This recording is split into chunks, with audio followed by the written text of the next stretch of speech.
right, friends, let's get into it. Today, we will be talking about Chapter 20 in your textbook, which focuses on promotional and operational issues within marketing from a legal and business context. So, it should come as no surprise to all of you that sport and its related industries, whether it's recreation or leisure, uh, they are industries that bring in massive amounts of money. We're talking about billions and billions of dollars. And the reason, or one of the reasons why these are such high revenue industries is because of the fact that we live in a consumeristic society. And a consumer is really anyone who purchases goods or services to consume, whether themselves or their household. And because we are a consumeristic society, um, there is a vested interest from a legal and policy perspective to protect the consumers who are so they will not be misled or injured by potentially unscrupulous or unethical actors in the marketplace. And the way that we see this in the realm of sport management is in different types of legislation or different types of law. Remember, there's different types of law. There's common law, there's statutory law, etc. So, what we see here from a legal perspective, when we're talking about advertising and operations and management, we're seeing issues related to false or deceptive advertising. We're seeing issues involving celebrity endorsements. We're seeing issues involving with the media um, and with different businesses. And so, what we end up seeing in this chapter is a real hodgepodge of different legal doctrines and different ways that consumers are being protected. So let's start digging into it here. Well, again, when we're talking about a consumeristic society, what we're talking about from a marketing perspective is issues that arise through advertising. We as consumers are subjected to a myriad of different ways of advertisers advertise with us, and we're subjected to different advertisements each day. It could be through different media, it could be through television, it could be through streaming, it could be through radio, print, the list goes on. And because we're being bombarded, um, there is this there's a potential that we as consumers are going to be misled. Um, there's this notion that um, people who are going to enter into a business transaction should be operating at an arm's length distance from the other side. And in that situation, the phraseology caveat emptor was used for these arm's length transactions, meaning that let the buyer beware. Kind of, um, you should know going in, eyes open, about the scenario and the potential risks that are associated with your transaction. However, of course, as we know, the bargaining power between the two negotiating parties is not always equal. We saw when we were talking about NCAA scholarships that the bargaining power between the school and the athlete are unequal. Same as when you go to Walmart or a big box store to buy a good, you're not able to bargain with them. So, because there's no real bargaining, um, entities like the Federal Trade Commission were set up to help provide redress to consumers that were injured. And so the FTC, which operates under the executive branch as an administrative agency, regulates the business practices that are protecting us as consumers. And again, because they're an administrative agency, they are a state actor. And the FTC and other related agencies help us to protect us through consumer protection laws. There's the FTC, a federal entity, but then there's also state entities that play a similar role with an intrastate commerce, meaning that it's any sort of commerce that does not leave that state. So, what type of um, risks do consumers face from a transactional standpoint, from an advertising standpoint? Because remember, we're talking really about advertising and we're talking about marketing issues. So, the text mentions this false advertising, and false advertising especially from a sports or recreation standpoint, can fall into different types of false advertising. There is deception, there is implied claims, there's puffery, there's comparisons that are not exactly true or complete, and then there's exaggeration. All of these different types of false advertising are sort of this deception based on innuendo. So, false advertising, as the textbook mentions, is going to be some sort of misrepresentation, a mistruth, an untrue statement, where it's regarding a good service or commercial activity in the realm of commercial advertising and its promotion, and it's going to either deceive or be intended to deceive a consumer and is likely to influence that consumer's purchasing decisions and injures that person who's likely or injures them or is likely to injure them, the plaintiff, and it's made in commerce. It's made in business in a commercial transaction. And uh, these elements are laid out in the Lanham Act, which is a federal statute that will set out liability for false advertising. So that is really the legal definition here. And what we see in terms of these misstatements that are intended to induce your purchase, we see them throughout advertising. We see these sort of um, uh, these statements that are based on puffery or sort of excessive language. The world's best coffee, uh, beer that's cold as the Rockies, the world's most liked vodka. These are sort of very fanciful language. The textbook also talks about a sports specific example where the University of Louisville, during a time, had this marketing campaign saying that it was the best college sport town in America. But how can you really prove that? Is that deceptive advertising? So if it would meet those the four prongs or the five prongs of the false advertising test, then it very well might if you can prove them. Another example is sort of when we were talking about exaggeration or false claims would be health related benefits. We've seen the textbook talked about uh, goods that if you buy them will have medical benefits. We saw that issue with Airborne a few years ago. The textbook talked about how Gatorade and or Pepsi and Coke got in trouble. Pepsi actually sued Coke because of false advertising related to Coke's product Powerade, and talked about how it marketed itself as a complete sports drink and argued that Gatorade was not a complete sports drink, and that was an issue involving false advertising. And the key issue here was really whether or not Coke's advertising was actually false, and whether or not the fact that they're trying to label Gatorade as an incomplete sports drink would be deceptive to consumers or actually influence their purchasing decisions. So this does have consequences. The textbook mentioned that Skechers and the Federal Trade Commission, after the FTC sued, actually settled, and Skechers paid $40 million to settle the charges that the company Skechers had deceived customers by making claims that the product helped people lose weight or have toned bodies. So again, these statements have weight, especially if you're able to prove these five elements in regard to misrepresentation.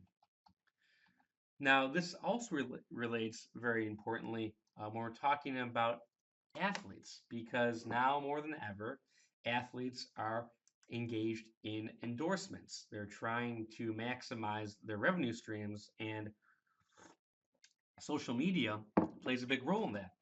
So we've seen examples of athletes or famous people who endorse different products. You saw the textbook talked about the Power Balance bracelet that was sued in a class action for misrepresentation because of claims that by Power Balance that it had some sort of health restorative powers. We saw some endorsers right here with Shaquille O'Neal and Drew Brees.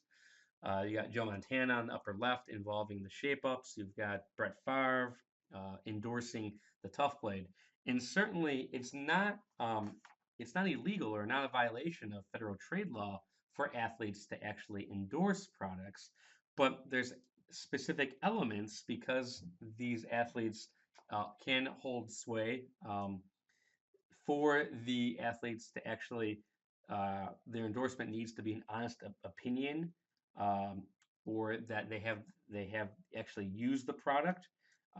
It must be an accurate claim, and it must be something that they truly believe and that they really use the product.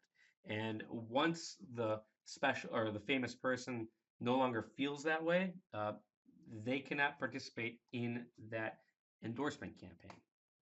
So if we're talking about best practices, endorsers really shouldn't be talking about their experience with a product unless they've actually tried it.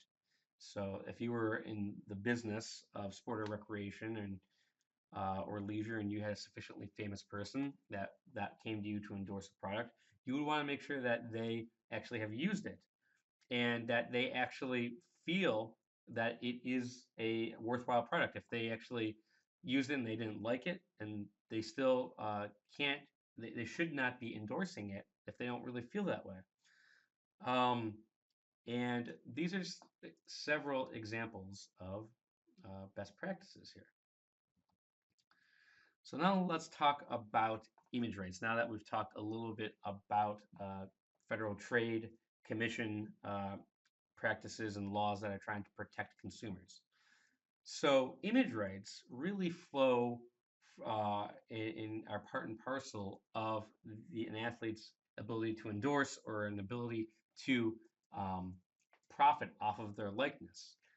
Image rights, also known as the right of publicity, relate to a person's name or likeness.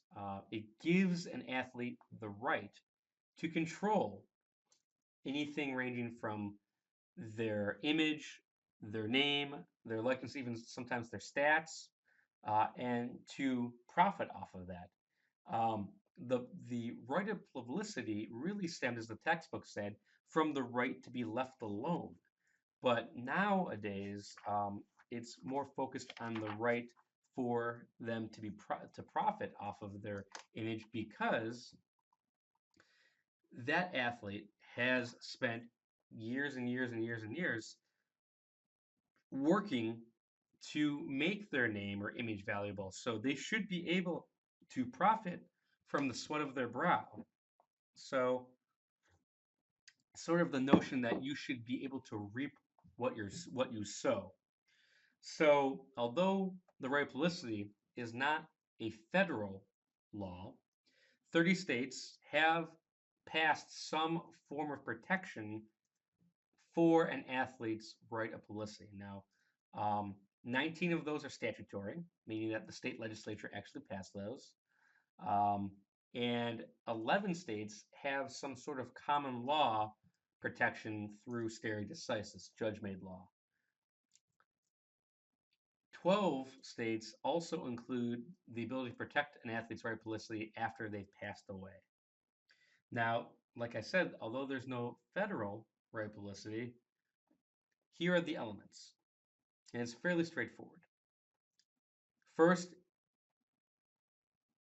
an athlete's identity or indicia of their identity must be used, and it must be used without that individual's consent. And then finally, it's being used to gain some sort of commercial advantage, meaning that it's being used somehow to financially benefit the party that does not have consent. So, really, what we're looking at here is the use of a person's identity. With that is the most litigated aspect, probably because what makes up their identity? Is it enough to have the actual image?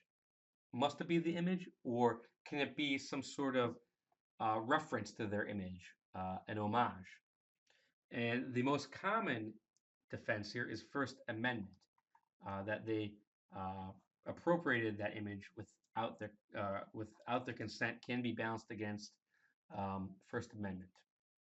So let's really look at the heart of this. Let's look at the identity of the person. So here we're looking again at the image or likeness or something that's identifiable about the person. So in the lower left-hand corner, you've got Vanna White, who of course was famous from Wheel of Fortune, and she filed a lawsuit against a company, a game company, that parodied or had an image of a robot with a Vanna White wig and dress doing something similar. And she sued on the basis that that was a violation of her right of publicity because it was uh, a robot that she argued clearly was using her persona.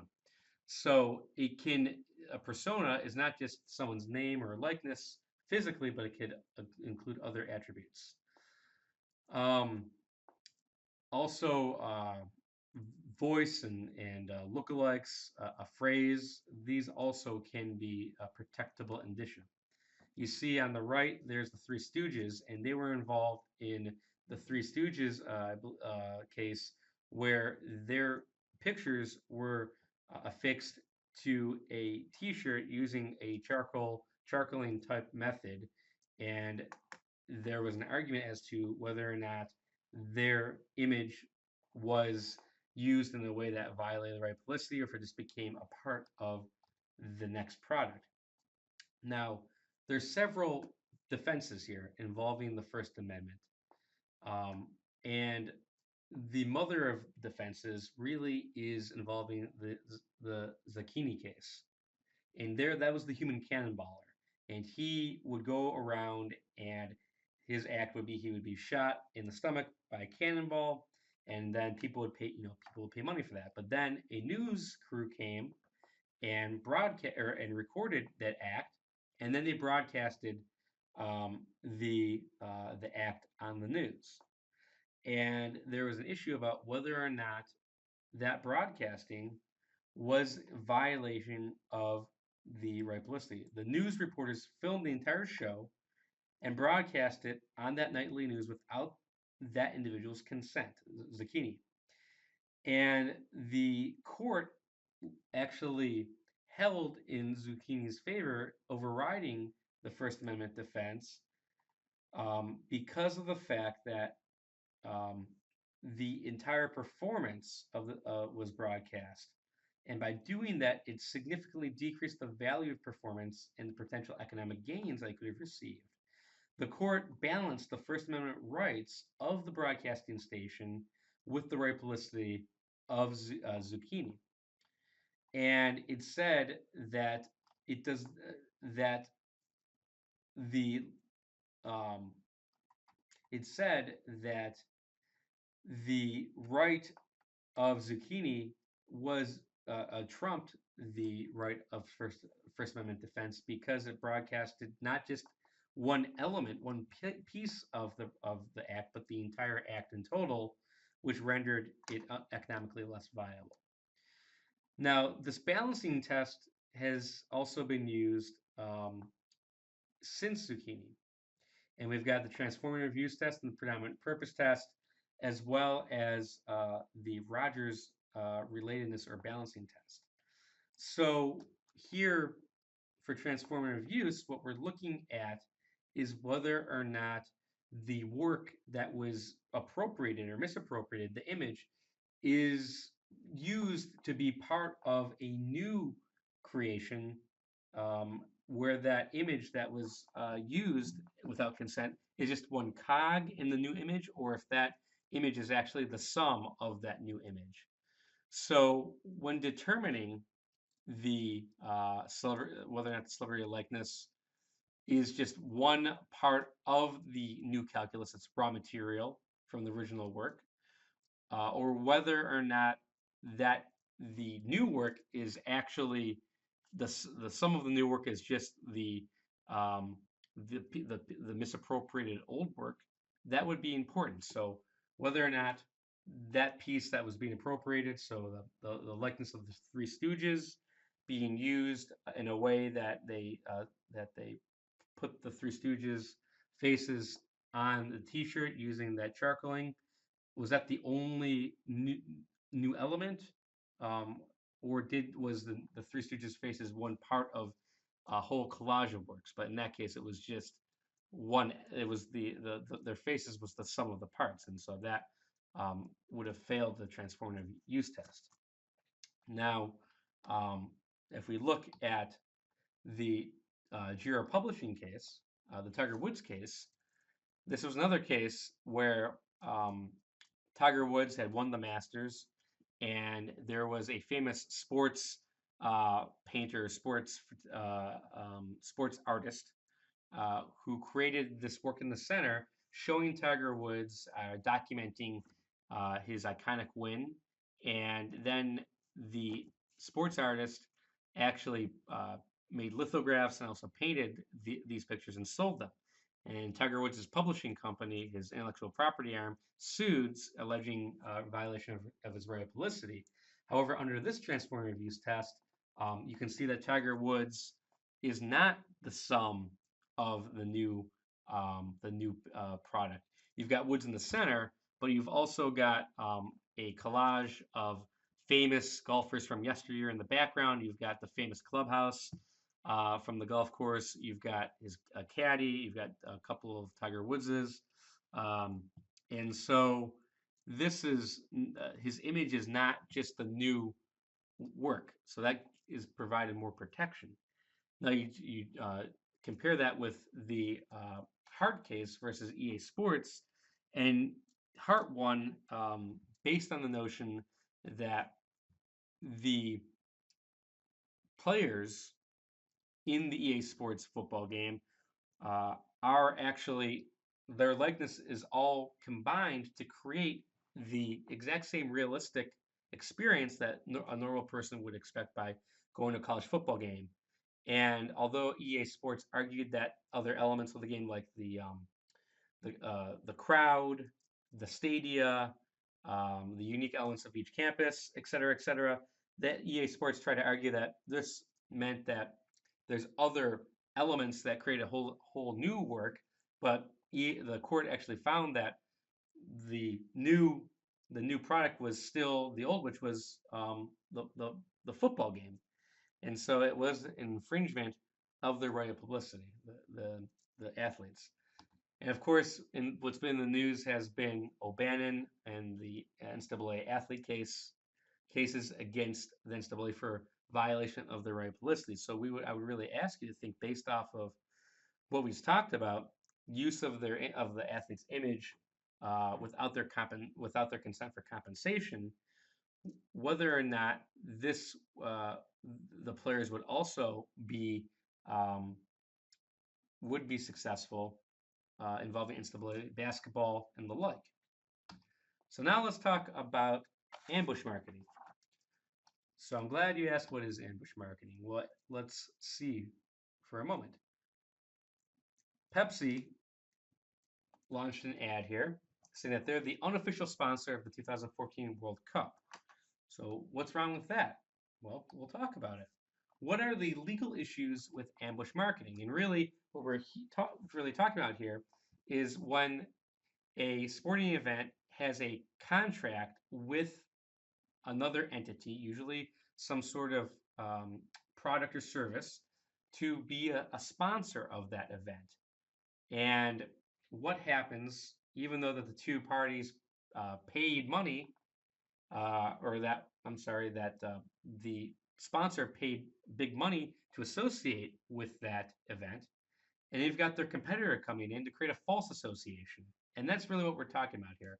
Ambush marketing is going to be a strategy where an organization who is not a sponsor for an event attempts to associate itself with that event through an unauthorized sort of action, and that they do this in a way that without paying any money for the sponsorship, which dilutes the value of the sponsorship that the actual sponsor paid to associate with that event. So the ambush marketing might work in two ways. Um, it's going to either be ambush by association or ambush by intrusion. And The ambush by association is when this non-sponsor tries to associate itself with an event without authorization in a way that is going to mislead the public by thinking that there's some sort of connection between the ambusher and the event, or potentially the team or the player, depending on the sponsorship. That would be ambush by association. Ambush by intrusion is when a brand tries to gain some sort of exposure either during the event or right around the event by targeting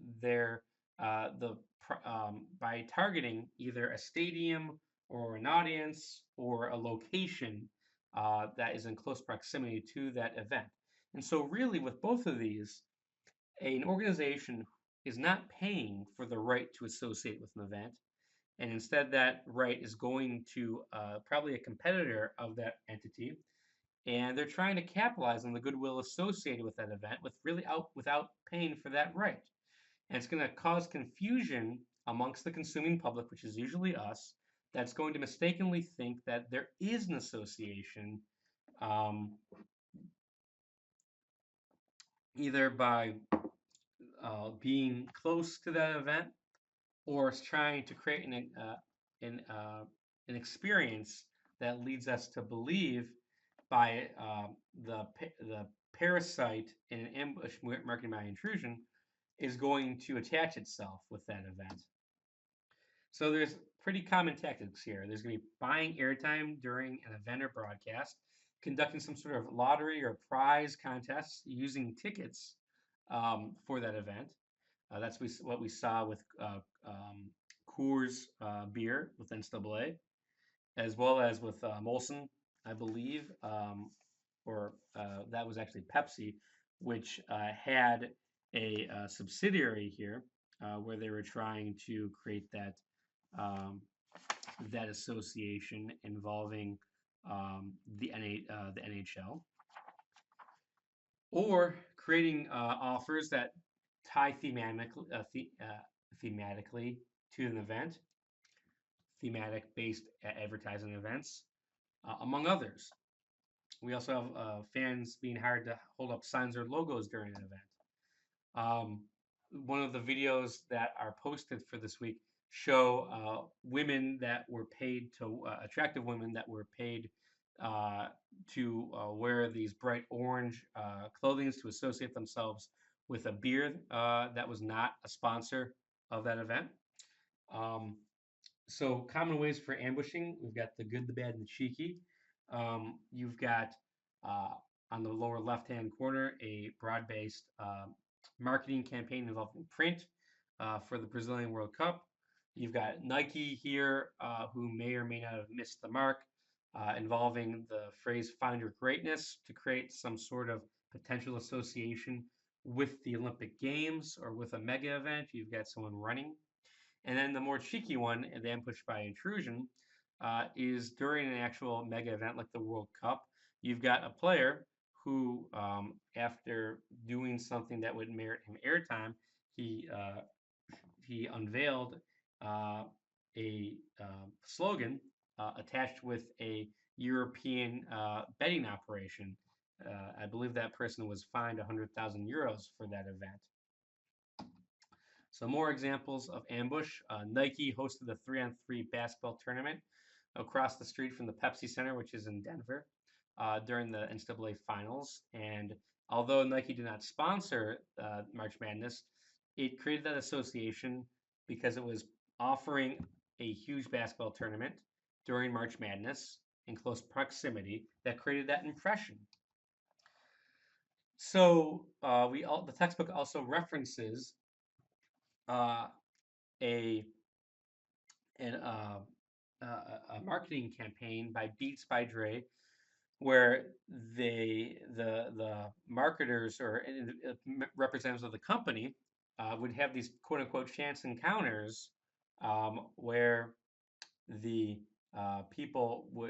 athletes who would be participating in the Olympics would just be in the right place, right time, and give these athletes um, Beats by Dre headphones, and then the athletes would actually wear them during the Olympics, even though Beats by Dre was not an Olympic sponsor. We also had an example where athletes who endorsed a different company than the official athletic sponsor, I believe it was Adidas, would still Nike would still get uh, FaceTime because they would work in association with the athlete. I thought it was pretty ingenious. One of the videos that's posted for this unit talks about how Usain Bolt and Puma create a great ambush marketing campaign by Bolt wearing Puma logoed contact lenses, and that when he was interviewed, the public would see that. So I thought that was pretty ingenious. So legal principles of ambush marketing, although there's no federal law, sometimes laws that protect intellectual property of certain logos and trademarks might be able to protect against ambush marketing, such as the Olympic Games logos. But sports organizations have sued under the notion of unfair competition, which allows them to recover um, for the tort of misappropriation of the goodwill, and sort of showing that the owner of an event that was the victim of an ambusher who participated in an unauthorized activity, and that the goodwill or reputation of that event had been damaged or appropriated by that false representation. So we saw NFL versus Delaware. The Delaware Public Lottery ran a promotion involving the NFL, and the NFL sued. But then the remedy here was not sort of financial, but instead, Delaware Lottery was required by the court to put in a conspicuous area that it had no association with the NFL, was not a sponsor. And then NCAA versus Coors Brewing. Um, Although Coors Brewing ran a marketing promotion with that related to the selling of NCAA, or giving away of NCAA tickets for the March Madness tournament, um, the two sides settled before there was an actual definitive resolution. So that would be the jury's still out with that one. But what we're talking about here is protecting goodwill. That's what intellectual property law is going to protect. And goodwill is going to be defined as the favor which management of a business wins from the public, being an established and trusted brand that has an established and trusted product. And that is going to be that intangible asset. And an intangible asset can be injured because usually, if it has goodwill, that means there's some sort of warm or fuzzy feeling of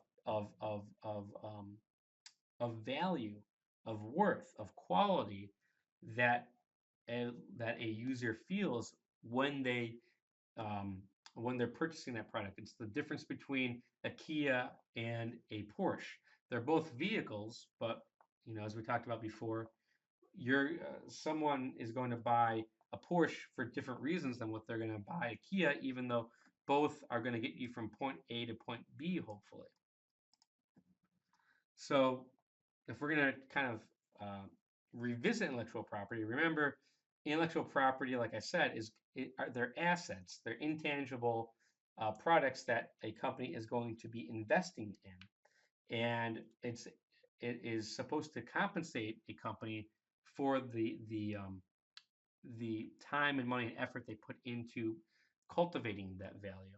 And we've got different types of ways to reward a company: a trademark, a patent, a copyright, trade dress, and trade secrets. And these are all intended to incentivize companies to be innovative or invest in creating goodwill of their product. So we kind of talk about a couple of issues here involving ambush marketing and intellectual property. Um, the Olympics, for the last few rounds of the Olympic Games, have this rule called Rule 40, which limits um, the ability of companies and athletes to uh, to associate with the Olympic Games by putting limits from a temporal standpoint and then a proximity standpoint of one, advertisers who have individual sponsorship deals with athletes have to stop talking about their athlete in the Olympic Games, stop tweeting, stop writing print advertising, and then within the facility geographic location, when you cannot advertise as well. Although um, that those restrictions were loosened recently, over about a year or so ago. But um, there is an issue for ambush marketing because even though Nike might be the actual official sponsor of the Olympic Games and paid millions and millions and millions of dollars, Puma can also create an association with the Olympic Games as an ambush marketer by partnering with Usain Bolt for a fraction of the price. So athletes themselves can be ambush marketers, like we said before. So, how can sport organizations manage ambush marketing?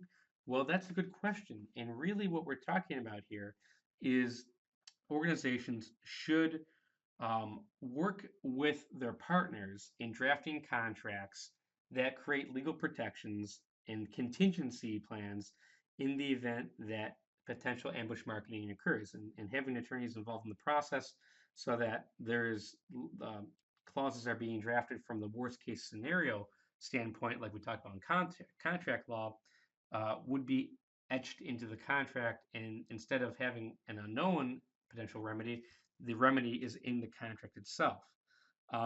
Being able to be proactive and work with partners and stakeholders is also important.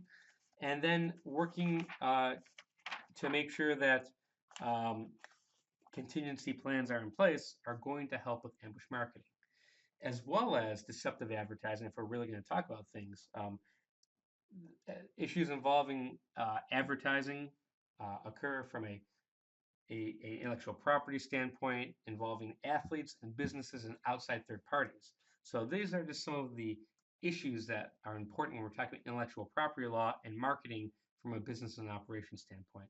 So hopefully you enjoyed this lecture, and I look forward to continue the conversation offline. Thanks, y'all.